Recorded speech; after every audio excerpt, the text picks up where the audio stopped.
So when we think about challenges the insurance industry is facing today, we usually think about the advancements in machine learning technologies and the data sets that we can have access to from different resources.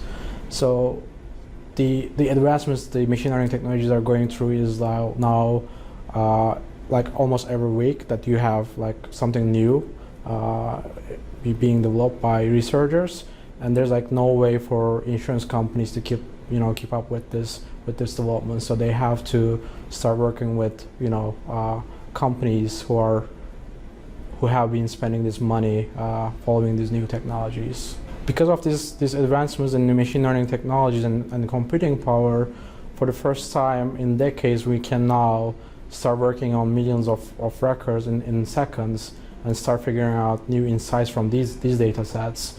And these opportunities are bringing financial results immediately to their book of business, valuing at like millions of dollars every month. So what we're working at UrbanStat is helping insurance carriers to reduce their loss ratios by up to 7 points just using machine learning models.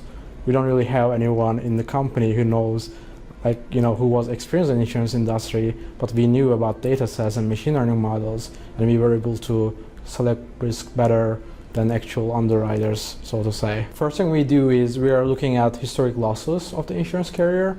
Then we start trying to figure out how we could explain the losses with different data sets. So let's say we're working with a carrier in Florida and they have losses coming from sinkholes. And to be able to explain sinkhole related losses, you need to have access to sinkhole related hazard maps.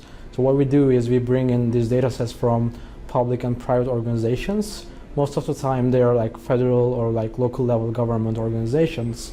And we try to figure out how these kind of data sets are important to explain losses by looking at their historic losses. So most of the time when we start talking about machine learning, most insurance executives feel they are not ready.